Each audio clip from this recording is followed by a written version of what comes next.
welcome to episode 1 of The American Yeoman. I'm your host, Anthony, and with me is my co-host, Travis.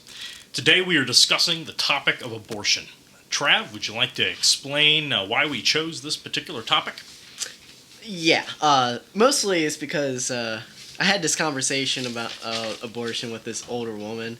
It didn't happen intentionally, like, you know, when politics always comes into a conversation for some reason. But anyway, she's a solid Christian woman. I mean, like, I think she's even a Catholic, but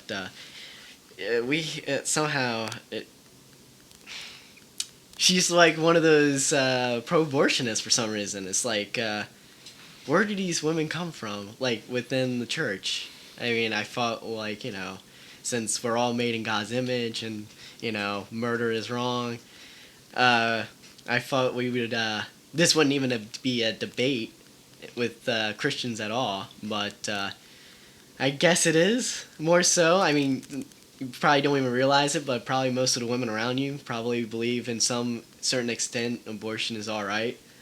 But I mean, yeah, it's interesting. I don't believe she even had a reason why. I don't remember a reason she told me why she thinks so. It's not personal to her, but maybe she knows someone that had to do it or something, or thought they had to. Yep. I actually, man, that reminds me, now that you say that, of a coworker of mine who was a middle-aged woman, and she had adopted a child who I think it was a relative of hers who was, someone who's just near to well, you know, like a drug head or something. Oh, yeah, they couldn't. I mean, okay. I think you have some of those in your family. I have a cousin that she wasn't a drug head or anything, but she was a single mother, and she knew she couldn't provide her child with, like, you know, the best education or, you know, provide the simplest things for her. She was down in her luck, so she put her daughter up for adoption, which she was adopted by a Christian family, a really good Christian family, and she was able to visit her daughter, and then at a later age, she started living with her mom, and, you know, it was kind of like a shared, it became like a bigger family, really. That sounds like that worked out. Yeah, it worked out really great. Well. I went to her graduation.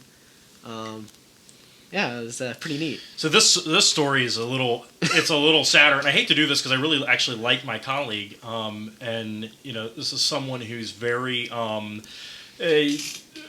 and honest, just a very she says what's on her mind. She wasn't like a nasty. In my experience, she wasn't like one of those women you run into who's kind of, you know, the B word. Is this a family show, Trav? For now, yeah. Okay. But anyway, so she adopted this boy, but is somehow either he had mental issues, kind of like had the issues of, like, you hear about these kids who shoot up schools. Kind of sounded a little bit like troubled in a way, and I think it stemmed. He had some illness, mental illness or whatever, that stemmed from the fact that either he had it as he was developing in the womb, or something happened that this kid got this Well, mental you illness. said that lady was like a drug head, so if she's still taking drugs, right, or whatever while she was pregnant, bad things happen. So in any case, you know, mind you, this is a faith-based company I'm working for, and my coworker actually was not a Christian, and but an honest inquirer, I would say, and she just happened to remark in conversation that you know, she wondered if perhaps this child, who's now a teen, who's now a pretty older teen, wouldn't have been better off if his mother had aborted him. And it sounds terrible, but I mean, her reasoning was he had some sort of, he was not, he did not express affection at all. he had some sort of an issue where he didn't want to be touched, he didn't want to be hugged. I mean, it was it's a sad, it's a sad. That sounds like me. state. That scares me a little bit. But anyway, he's out of truly troubled. Okay. But so anyway, I found that's my own little anecdotal story of that. But she's not like a scholarly person or a Christian, not necessarily someone who's really thought the issue out very much. But she, it was a well thought out. It was a well thought out opinion, although it was truly monstrous. I mean, it's monstrous, really, from our perspective as Christians to hold that, Mm-hmm. And I think, speaking to your point about how women, it seems to be a thing with women that it's almost implicit now. It's like it's like you're rooting for the wrong team if you don't support abortion. I see that as well. I think I would suggest that it stems from the fact that it's just become an issue of an issue of women's liberation, if you will. And now, even though abortion has declined because of the proliferation of contraceptives, it still is. It's a totem now.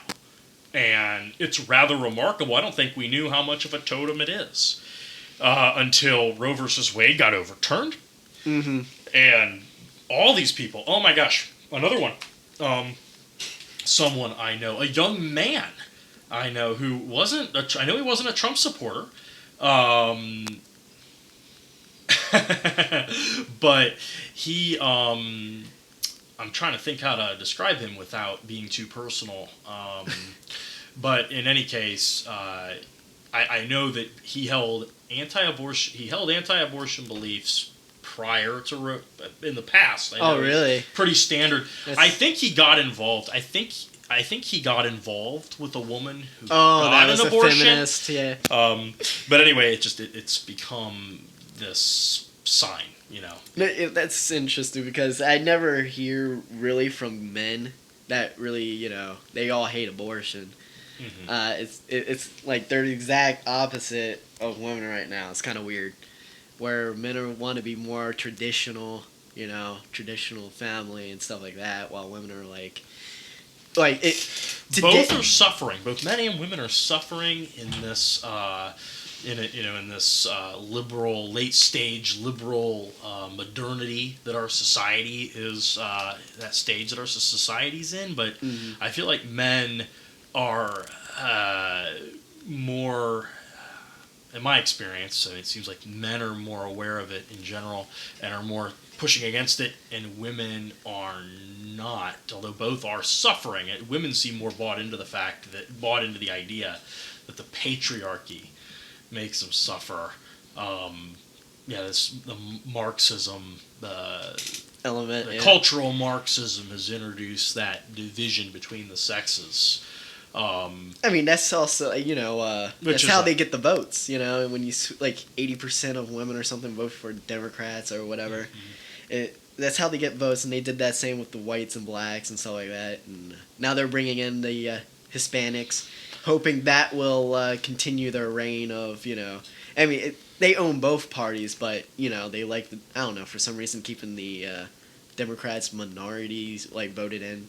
Help getting the minorities vote the Democrats in, and then have, the white people vote for the Republicans, so that way there's always a split. Yeah. There's always, they can always demonize someone. Someone always has to, So basically, we lose all the time, and we're going to keep on losing until we eventually do something about it.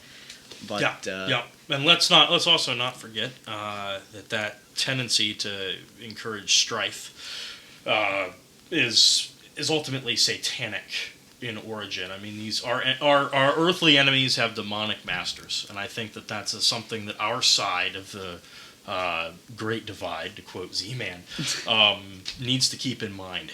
But I'm not suggesting it in a kind of nebulous, we're in a spiritual war, pray harder, soldier. I feel that's often used in Christian, so-called Christian circles as like dismissive, as we're in a spiritual war. Our weapons are not carnal, but it's principalities and powers. It's both, right? Right. Then you have the other side where they just want to go full on 2.0 Civil War or whatever. Right, and even like the really hardcore. I guess I would call them the hardcore white nationalists who they've decided to toss Christianity because of the link to liberalism that does exist. We could get into that in greater detail. Yeah, not a reason to toss Christianity. It's a perversion of Christianity. Besides, if Christianity is in fact true, I mean, you have to grapple with that. You can't just toss it. So that's the first thing you have to come to terms with. But in any case, they have a tendency to think that we can work things out solely in the earthly order, and we can create a perfect order of racial purity and that sort of thing. People typically will attribute the Nazis to having that mentality. In my studies, it seems like the Nazis were more pragmatic than that. I don't think they were. The communists are very abstract. They're pursuing that utopia. Yeah. I think the Nazis get written off as being they're National Socialists. They have an ideology, but I think it was more pragmatic than they're given credit for. But regardless, the point being, we're going off topic. Let's move back into the lane here. Okay. Instead of going off road. Sure. Plenty of time to talk about that other stuff. Right. On future podcasts. So something else I was going to mention is a blog post that I read by Bruce Charlton. Just as an introduction, the guy is he's British. He is a psychologist, and he's fairly well known in his field. He's respected in his field, and he only converted to Christianity maybe a little over a decade ago. But oh my gosh, the man is his writings upon his religious search is prolific. He reminds me of a modern day C.S. Lewis, so I really appreciate his writings. And it doesn't seem like he's really well known in circles that he should be well known in, like the Christian circles, that sort of thing. So anyway, he wrote this blog post recently about in response to Roe versus Wade being overturned, and he talks about how we often forget, at least the opponents of abortion often forget that being against infanticide is really a Christian thing, meaning that before the incarnation of Christ, cultures around the world were okay with infanticide for various reasons. Mm-hmm. Of course, we've got the Phoenicians, Carthaginians, the guys who were sacrificing their babies to Baal. I mean, the Mayans and Aztecs. The Romans and Greeks. They weren't at mostly least, Sparta. Yeah, and early Rome, the Law of the 12 Tables, it's in there. But they were okay with infanticide if the child was just not going to make it. They had a medical issue, and of course you think this pre-modern society, they didn't have the benefit of technology, modern medicine technology. Right. And it's interesting that even though the Romans were okay with infanticide for those circumstances, so we could almost say they were we could call them like we could call them like, they're okay with abortion in the case where the mother's life is in danger or rape. That'd be the category. For them, they're like, that makes sense. We're trying to do what's best for everybody, but they in wiping out the Carthaginian Empire, they called them baby killers. They viewed the fact that they incorporated children as human sacrifices into their religion. They thought that was a ghastly thing. So it's kind of just the difference there. Right. But in any case, this comes up now, this issue of it being a Christian thing, because Christians don't often, opponents of abortion who are Christian, most of them are Christian, they don't act like it's a Christian thing. they have a tendency to treat it as if. How do we fix that? They have a tendency to treat the issue as if it's self-evident. It's an obvious thing, and I thought that was a helpful reminder that it really is it really is something that we gain. That appreciation for the life of even a baby is something that we gain from our faith. Mm-hmm. Um, I mean, Go ahead. so like, a baby, or especially an unborn baby, they are innocent, 100% innocent. And so if they don't have if we don't allow them, if that one woman decide, oh well, they deserve, I don't have time, I don't have the money, or that take care of it. Saying that, like, what's so like, what I'm trying to say. If we can kill a baby so easily, and we can't, like, kill it, like, an adult, like, that is sinful and all that. I mean, what kind of value are we, And a lot of George Soros, Bill Gates, and all that, they don't care about us. They don't even look at us as humans, really, or as one of them. We're just a commodity, or a resource for we're just a little working ants that serve their the hive. And so for us, for Christians, I mean, to say, oh yeah, that innocent baby there, because for the Virginia governor, the ex-Virginia governor, he wanted to abort babies even after birth. I mean, there's still some governors and liberals that want to do it after birth. I mean, just think how insane that is, and how this will affect society across the board, especially young people and all that. And they're like, well, I mean, so what are we going to so get? why not shoot up a school? I mean, of course, there's a lot of other things that go into play with that, but when the mentality of life is so low, it's not worth anything really. There's nothing after life. There's nothing. And right, so that gets to the heart of the reason why people even have abortions. Mm-hmm. Their as you said before we started recording, their nihilism, which is pervasive in our society, and it's growing. I understand someone having that mentality. In fact, I think it's an honest mentality to have. If you do not have faith, authentic faith in our risen Lord. Oh man, what were you? Something that you said? Oh, I was going to mention. So getting back to it is that Christians uniquely prize the goodness of the individual person, the specialness, and guys like Gates, you said, are the people who are pulling the strings in our society at that very high level.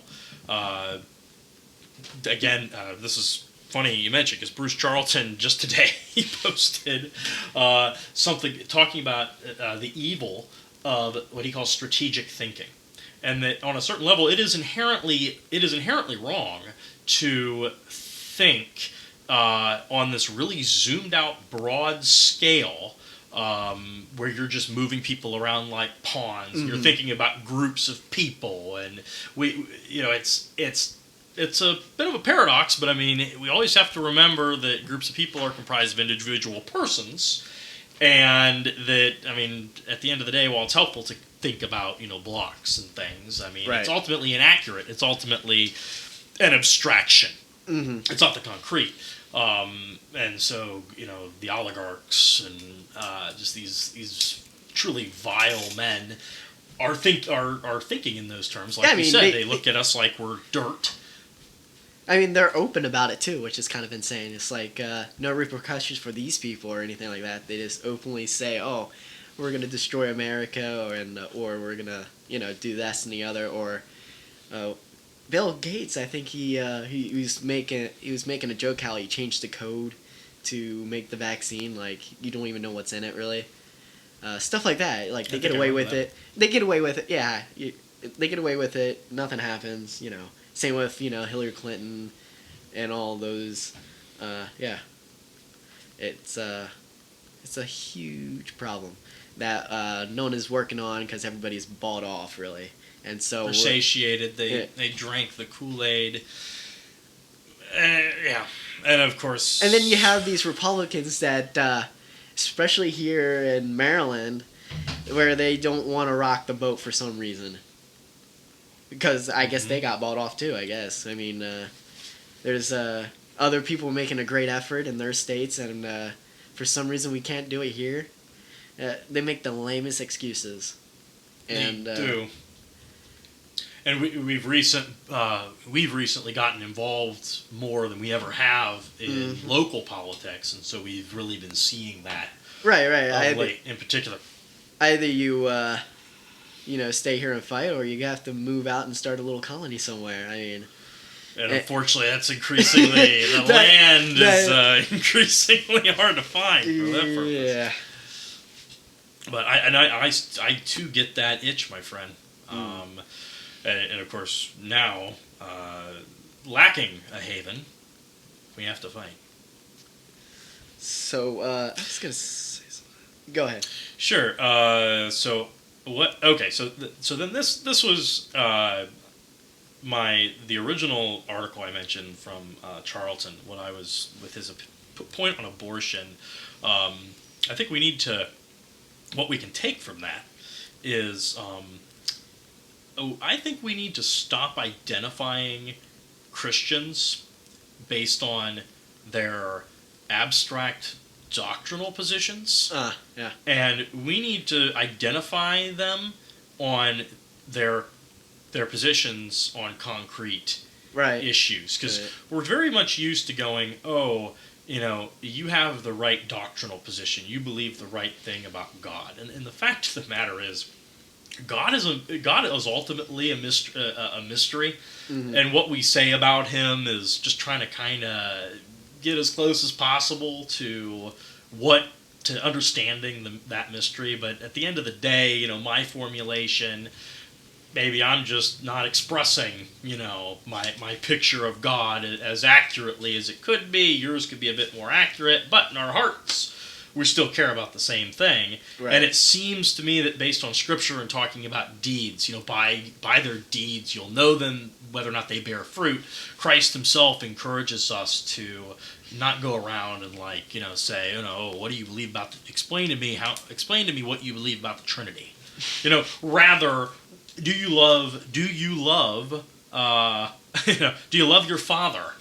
Tell me about that. Tell me why, or tell me why not. I think that tells you much more than like the baptism issue, stuff like that. It's like, okay, we all get baptized one way or another, infant, as an infant or whatever. It doesn't really matter really in that sort of sense whether you get sprinkled on the head or get dunked.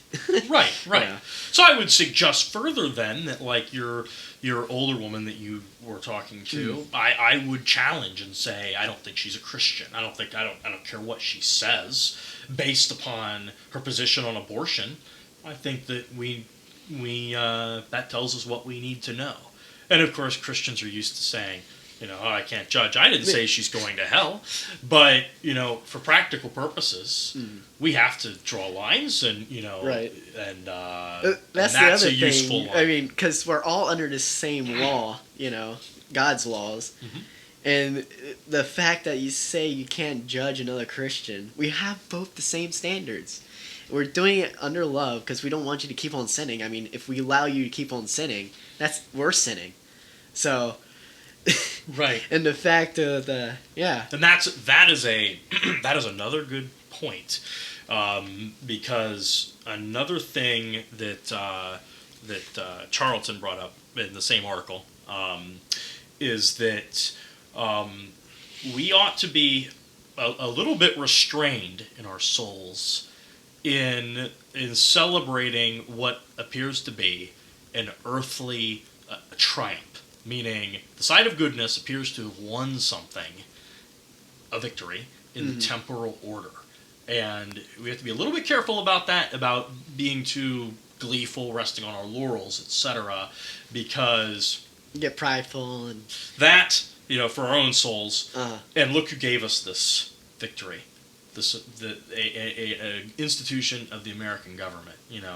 Of the institutions of the American government, the Supreme Court generally, the entire government, particularly the federal government, Yeah.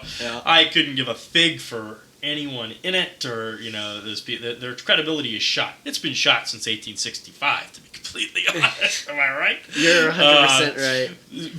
But in any case, Supreme Court generally has been kind of viewed, I think, as like of the three branches to be like the most, impartial, because they're not. It's supposed to not be as political. Like, that's the point. Not that it is in actual fact, but they have that mystique. Kind of like how the military traditionally, people have been like, oh yeah, I trust the military at least. Of course, now we're at a time where increasingly no one, including myself, is trusting anybody in an official capacity. Right. But in any case, his point was we ought to be a little bit careful about celebrating too much, simply because there are the demonic is at work, attempting to secure the damnation of as many souls as possible. And in a case like this, as it appears, it's really only strengthened the opposition and the hatred of people for what is good, even more so than it already was. And I mean, that's not to say that lives are going to be. It's not like well, lives are at least saved. No, that's good. It is good. It just, we have to kind of there's a lot more pieces at play. I think we need to bear in mind. I just hope that in a lot of ways, people, after that one victory, it's like, oh, okay, now we can, dance around for a while. Oh, and next couple of years, the federal government just reinstates that same or whatever. Right, and that irritates me as well, because it just seems I wasn't that excited. I'm not that excited about Roe versus Wade being overturned. Not like I would have been a decade ago. Well, I can say that now. I would have been a lot more excited a decade ago than I am now, because since, in the past 10 years, even more has been lost than what was already lost. And again, proliferation of contraceptives, abortion's on the decline anyway. It is a monstrous, evil thing. But, anyway, getting too excited about like, oh yeah, Supreme Court's coming through for us, woohoo! I'm like, yeah, okay. I'm pretty resigned with, but then you have conservatives who are, woohoo! Right. But that the federal government or the state government is going to pass something similar where, they're going to allow this, that, or stop this, or, that's what they do. Yeah, it's like they give you these tiny little victories, and they just wait until the house always wins. Yeah, it is shot. They just wait until everybody go back to their daily lives and stuff like that, and everybody stops paying attention once again, and then they pass something else. Think about how many congressmen we would consider on our side, on like that would be like a dissident, on the side of the dissident right. I think in the federal, in the U.S. Congress, I'd say less than I can count on one hand would truly be. It's hard to say. Our guy, or gal. I guess. Like you said, we finally got involved in politics around here, and we just found out, people within our party are just bought off, like literally, people that I always kind of thought these people were, something wrong with them, but you don't really know until you actually get involved, and you just realize most of the people, they always shake your hand and smile and say all the right things, and then you see them, getting money from this person, you're like, oh, okay. Yeah, they're friendly enough to fool Normie. Uh-huh. And then, once they have Normie's money and vote, they're off to go about their wicked ways. What else did you have on your mind, Trav? Well, I just want to mention like the lack of, church leaders and all of this issue, and I mean, they like to pretend it's not there, as well as like gay. A lot of churches are just totally betraying God, and the church leaders. They're totally going. You get women preachers now and pastors. Um, it's outrageous, and these church, like, it's every single church though. It's like there's no good church out there really. I mean, all you like, the only thing you can do really is find a good pastor, a really solid pastor that really is searching for God, and doesn't really matter what like you were saying earlier about The doctrinal the specifics. doctrinal. It's more about, yeah, like you said, those things you can always talk to your pastor about, maybe get him thinking, but yeah. So yeah, you said you want to say a few other things. I'll I gotta keep my. It's all good. Yeah. I wanted to talk. So yeah, I know what you mean with the church. In fact, it's remarkable the degree to which all the churches have are really they have they failed basically. There is no institutional church. There is no institutional church that is doing the right that we know is like, oh yeah, they're the ones to be on board with. I mean, I think you probably have varying levels of goodness or badness there, especially after COVID, what they did in 2020. Just about every church shut its doors and bowed to the medical authorities. Pretty much surrendered to the science. Yeah, there's only a few churches that actually stood up. I know my friend, his church created a union of other churches to fight legally against the state that is trying to shut them down during COVID. But it took a lot of effort. I know like another church that my mother was going to. They had cops show up at their door. People were complaining about them, accusing them of spreading COVID and all that. So they act like it was the Black Death, but it really wasn't. I mean, that's obvious with the numbers. I mean, we're all still here. Not 50% of us are dead. So, it's like, the pandemic is one of the biggest scams. One of the biggest scams. Same with Afghanistan. We spent 13 trillion over there. Was it 3 trillion over there, and did absolutely nothing. So we didn't solve anything.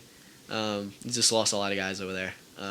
And people that were in office then and now made a crazy amount of money out of it. With these abortion clinics, Planned Parenthood, all of our taxpayer dollars, they're going to these abortion clinics, especially when we totally disagree with them, and we have absolutely no say in this. It's the same with public schools. I mean, I never been to public school. You've never been to public school. We've been homeschooled our whole lives, and we have to pay these taxes. And public schools nowadays are, indoctrinal. It's same with the colleges too. I mean, they're all preaching the same message of it's all right, this sexualization and all that. And you think teach morals, not to have all these kids have to go to these. They're training them to go into these abortion clinics. It's disturbing, and then that's why these institutions have to go away. The public schools should never existed. I mean, everybody was homeschooled, almost everybody. There was still private institutions out there, but everybody was pretty much homeschooled for a very long time, and it wasn't until I guess 1880s, somewhere around there, when Compulsory public schools, education yeah, became became a a thing. real thing. Yeah.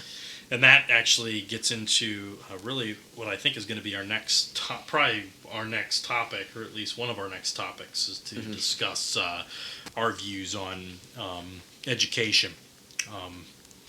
That'll be interesting. Right. I wanted to reflect a little bit, getting back to abortion, just on the I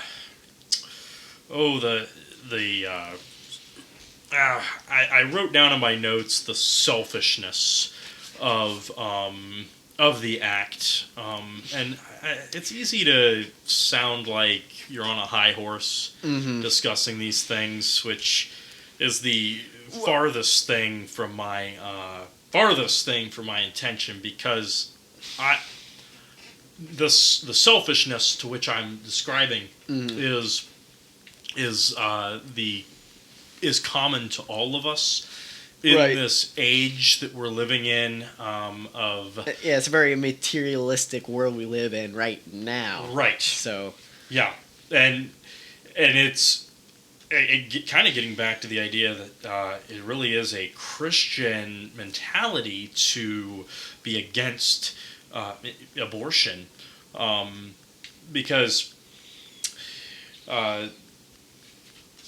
it really is.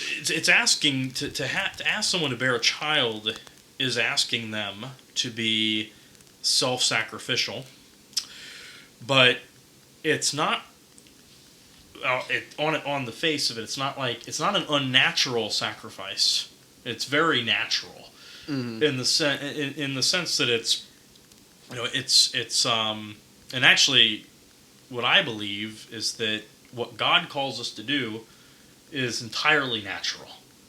He's not asking us to live contrary to nature. He's actually asking us to live in line with what we're made as. Which following from that means that the biological urge to procreate and pass on your genes is from God, and you ought to do that, with someone that you're espoused to, permanently, and raise a family. And I broaden that out a little bit, and that you can talk about race that way. You can say, it's not unnatural to have a special care for your own people, because that's where God put you. He didn't put you in as a European. He didn't put you in Africa. He didn't put you in Asia. If you were there, then you would be called to love those people, because that's your family. But anyway, so you can take that out.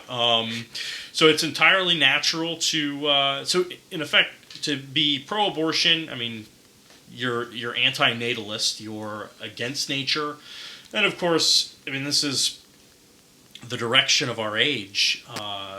The demonic powers, they're seeking to really sunder mankind from just who he is as an animal, to a degree never before seen, I think, in all of history. And abortion is just one part of that. You have the sexual perversions, or another part of that. the other thing is that the lack of responsibility and the answers that these women give are so stupid or outrageous. It gets you really upset because I don't have time because I'm still in high school. It's like, okay, there's things out there you can always put the child in adoption, but there's a lot of organizations, Christian organizations, that help out single women in so many different ways.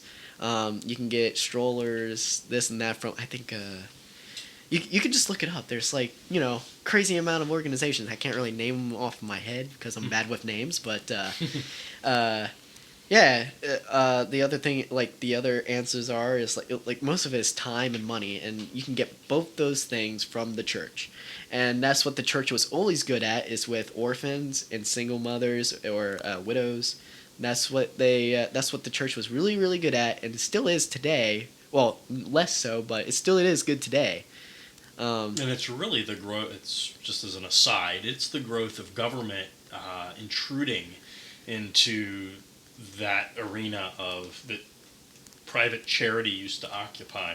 Trying to make money out of it. That's caused the decrease in the church being the great caregiver of society. I mean, the church is all supposed to be a, extension of the family, like your personal family. So like everybody you know, well, it used to be like all your family members used to go to the same church, and maybe a few other families, right? Right. And then you had the same spiritual father there. I mean, with Catholics, I guess you just had an experience where your Catholic priest that you loved a lot was removed recently and replaced with another father, which is a huge, that's your go-to guy. That's everybody's go-to guy from that one town, from that small area, and Right. now you don't have that guy anymore. It's like like your own personal family. Like if your dad just left your mom and you, and it's like, how do you expect that to go? How do you expect that church to thrive? That's a very good point. I think the church has a tendency to engage in strategic thinking, as we mentioned earlier, to the detriment of just the personal reality, and that habit that the Catholic Church has in particular of the bishop removing pastors every so often and putting them somewhere else. I think, to your point, that is against the needs of the community. And I hate that. That's something that actually makes me not want to go to church, is the fact that I don't know anybody, and or I don't know. I know a couple people, but the vast majority are kind of, I just see them at church. I don't. They're strangers to me. It's like, well, maybe you should get more involved in church, and but the thing is, I shouldn't have to. It's not a social club. I shouldn't be learning about the members by going there. Right? We should be just in community, and we all happen to go to church. And I know that it's such as it is. It's it's a modern age, whatever. But I don't like that. And that's kind of going off a little bit. I did want to piggyback on something that you said. So yeah, God gives us, God made us who we are as animals, rational animals, as Aristotle put it, for a reason. It wasn't an accident, and so. To reject, to kind of, decide I'm going to do my own thing. I'm going to make my own, reality, if you will, is just the heights of hubris, and it is going to be the death of our society with all its ideologies and, its ways of doing life that God did not create, but man did in his infinite wisdom.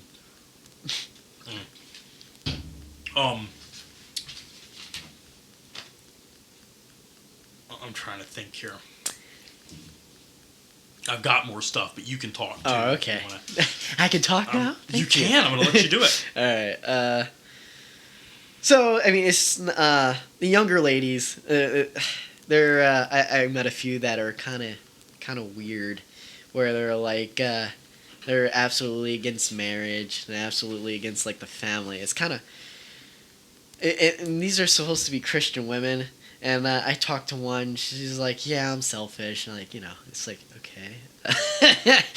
She totally admits her sin, kind of happily. But it's like I told her that's something you have to work on there and pray about and work on it. And she's like, "Yeah, I know."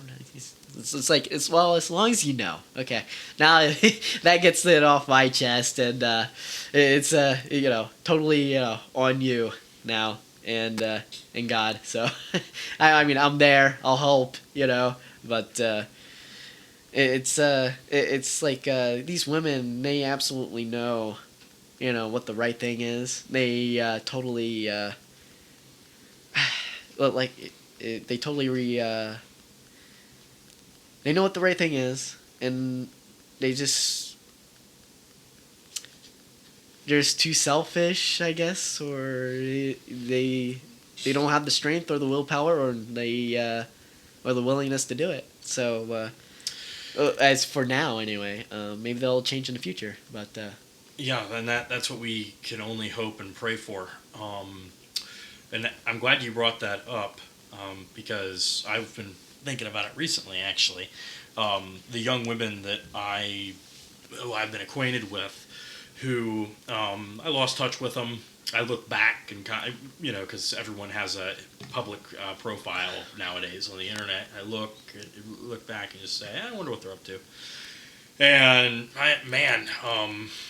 some of these the young ladies I know who had a similar background as myself, a couple of them in particular, they went off. They went to college, and now they seem to be very much on the feminist.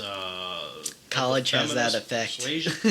Yeah, which Yeah. makes me conclude that women shouldn't be going to college. But that's a broader subject for another time. But that really is, that gets to the heart of it, though. Women are confused about who they are. They think that they find, being a mother, having the identity of a mother and a wife, It's lame, etc., yeah. is lame. And I mean, Mhm. as opposed to, and they think that we're making them. Well, I. It's because since they hate the patriarchy, they don't have a role anymore, and so men still want to be men for the most part, except for the few out there that are gay or whatever. Right. But men still want to be men. They want to be soldiers. They want to work. They want to have a family or whatever. But since Women want to be men. yeah, This idea of this idea we're all the same, but we're not. And yet they think we're quite the tyrants. hmm And it's only to their own, sadly, to their own perdition. I mean, they're going to discover one day in this when life, it's too late. the next, Yeah. that wasn't the way to go. So, yeah, and actually, to be honest, I was just gonna say we've had even romantic attachments that have gone that you in particular. I see every Uh, single nowadays. Every single guy goes through this. It's not. It's like this girl used to be somewhat normal, but then she just went off, the rails, and not only off the rails into the ocean and try to, now she's in the bottom of the ocean where a train shouldn't go. But anyway, these women, like I said, you think I went. I was driving home from New England with the family, and we stopped in New Jersey, northern New Jersey, out in the boondocks, west of New York City, at this park, and we kind of, because my son is little, 1 year, he's like a little over 1 year old, and the long car ride just isn't doing it for him, so he needs a break. So I get it. So we stop at this park, and we're kind of just walking around, checking it out, and we hear bluegrass music. And come to find out, there was a group of bluegrass musicians who've gotten together to have like one of those little festivals, and it made me think of your old friend, because her father and her were She played always a violin. telling us Yeah, about, always yeah. tell us about that. It makes me. It's funny. I grieve. I grieve. Like this lingers with me. Even I like I was fond of your Yeah. your pal, and it's a grief, and it sticks. It stays with you, and again, we're on our. We sound like we're on our high horse. We're making judgments here, but I have the faith and the courage to say that in these matters I'm speaking I'm speaking for I'm holding what would be the position of our Lord. And so I think I think we share his grief insofar It's as sad because we know she's going to go through a lot of suffering, which she did.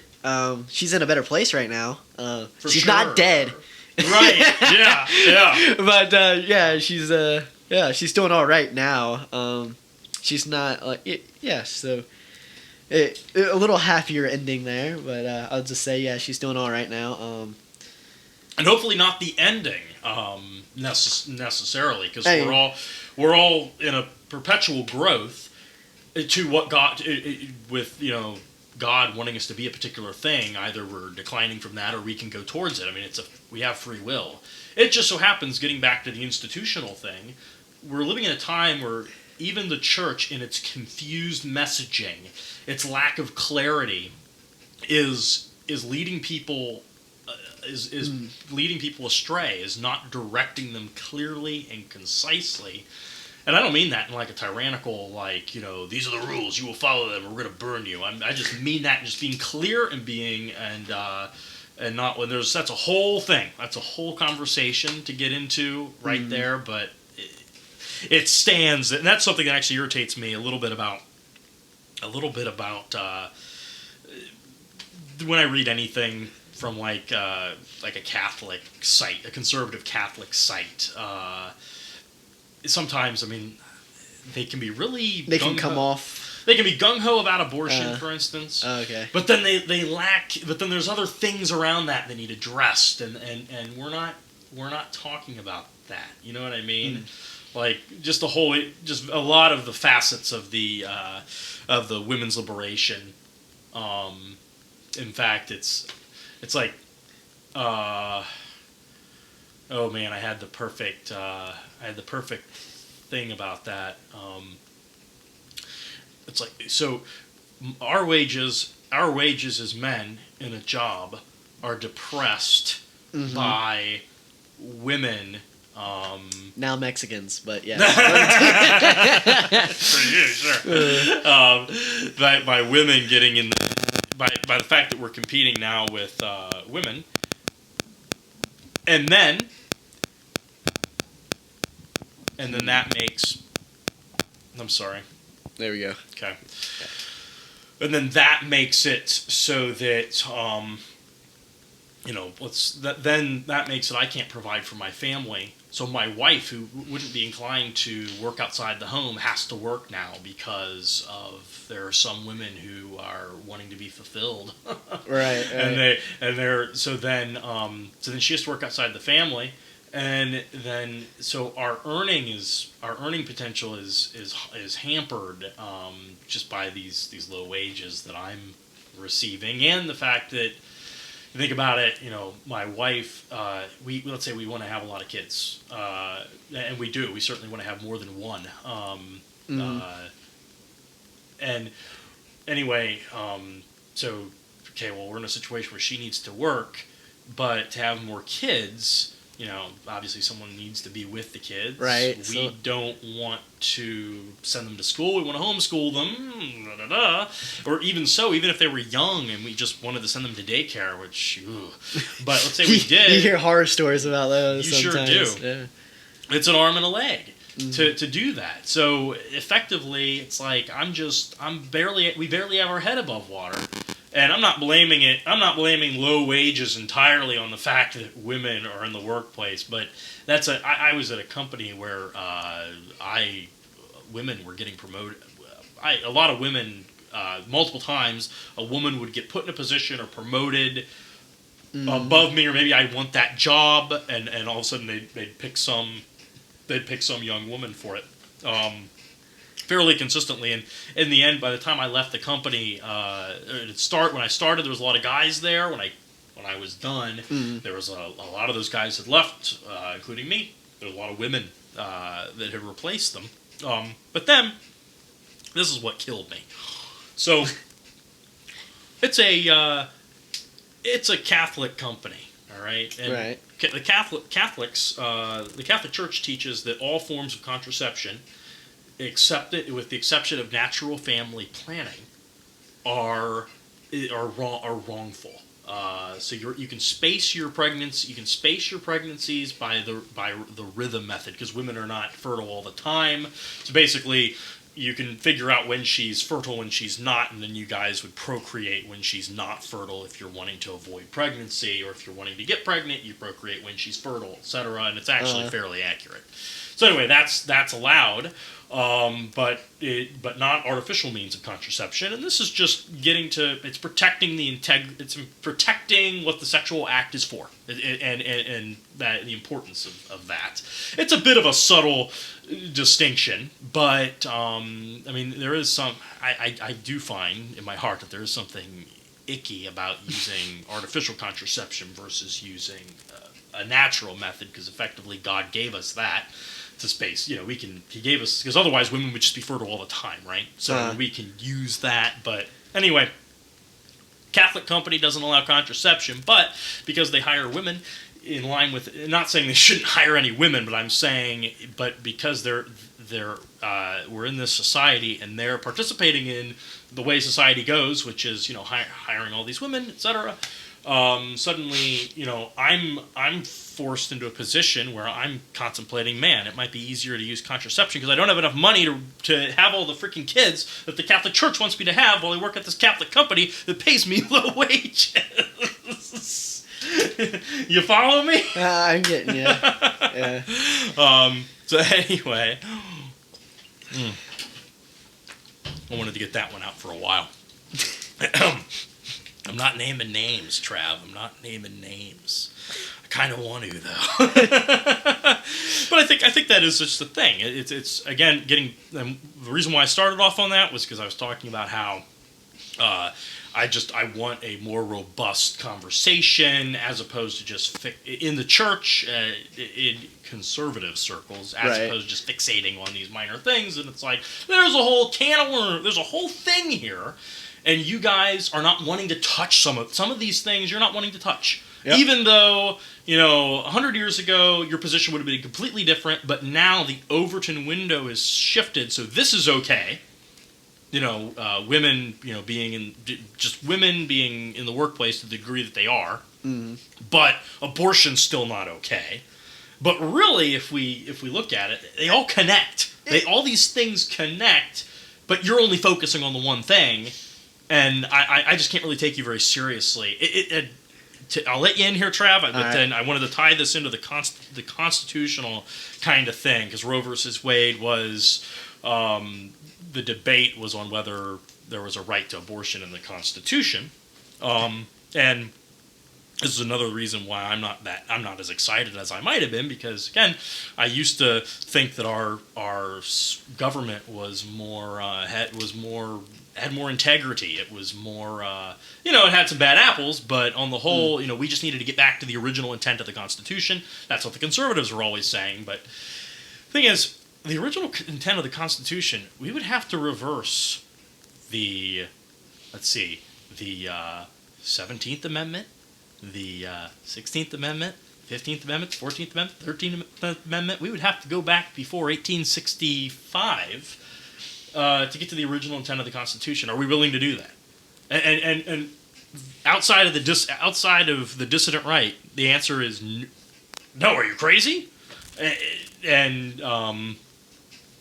that's being right. That's being a fool. Yeah. And I mean, there's so many different parties and divisions within this country. And they're normalizing abortion, where that's where, like, I guess they're it's same with gay. It's all right to be, like, even I hear Christian women say it's all right to be gay, whatever. Not condemning the acts, whatever. You don't hate, like, they always accuse Christians of hating gay people. No, we don't hate gay. We hate the acts that the sinful acts. And now they're just out in the open. It's funny, but they're normalizing, like, the worst of things. Now, like, when you read a headline, oh, another shooting, it's like, that's what it is. It's another shooting, I don't even get, like, surprised. Like, it's like, oh, this is going to be, like, when you read the headlines, the shooting, it's like, whatever, you know. Yeah. It's a daily occurrence, and now even that is being normalized. It's like that's what if you read the comments, like even that's what people are saying. People are just getting used to like it's and mostly has to do with the internet, I guess. I think people should just get off the internet for take a good week or two off. You gotta fast the internet and stop exposing yourself to degenerate and disgusting things because it's everywhere, whether you realize it or not. You just read, oh, abortion that, or someone died over here. It's like, okay. Yeah, you're becoming not a big deal. Desensitized. Yeah, right. Yeah, and that's actually. I mean, it's the same with Ukraine. Like everybody was like, "Oh, Ukraine, we gotta save the Ukrainian people," and now no one talks about it because no one cares anymore. It's like, well, I'm not saying you should care about Ukraine. I mean, you should maybe send aid over there for medical and humanitarian aid, but yeah, we're still sending weapons over there for people to die, but. Yeah, people are like not talking. It's the next thing that people always talk about. Black Lives Matter. Mm-hmm. No one ever really. That's kind of out like in the rearview mirror. But they'll bring it up when when the time is right again. Some black guy is gonna die by another police officer or something. Whether it's justified or unjustified. I mean, what you can make a debate about, the George Floyd accidental killing, or was it on purpose or not? I mean, the guy had drugs in it. Anyway, it's kind of like this. It's kind of like the Serenity Prayer, which one might come across as kind of fruity. Lord, give me the ability to know the things that I can control and the things that I can't control, and the grace to know the difference, or something like that. Yeah. But I mean, basically, what our position would be from the American yeoman is that you ought to come out of the clouds, recognize who you are as a unique person in your own unique circumstances, and that obviously includes your body as a part of that. That includes your genitals and what gender you are, who your family is, and that's where your caring and your love, and that's where you ought to start. And everything else, Ukraine, for instance, you don't even know that it exists. Someone told you it did. I mean, and that's the case with most things. You don't. Most things that the cloud people want you to care about, you don't even know that it, by your own testimony, that it exists. People just told you that, and that's food for thought right there. I mean, there's plenty of things to do in your own, your own town or whatever, because there's a lot of things that need work on. I mean, people are dying by the thousands of heroin, and that's where you can have real influence. Yeah, that's right. Where you can truly show love, not just sentiment. Not just, I'm for the latest thing. I'm gonna fly my Ukraine flag or wear my mask to let it, which that's really is just virtue signaling. But people who do it think that they're doing it they would say it's out of the goodness of their hearts that they love, but they don't really. It's just. Again, it's an abstraction. I mean, it's not concrete. Right. It's like the vast majority of people. It's like it's a badge, that they can wear around. It's like, oh yeah, I'm for Ukraine. I'm for Black Lives and stuff like that. And it's also the same with victimhood. Is another badge.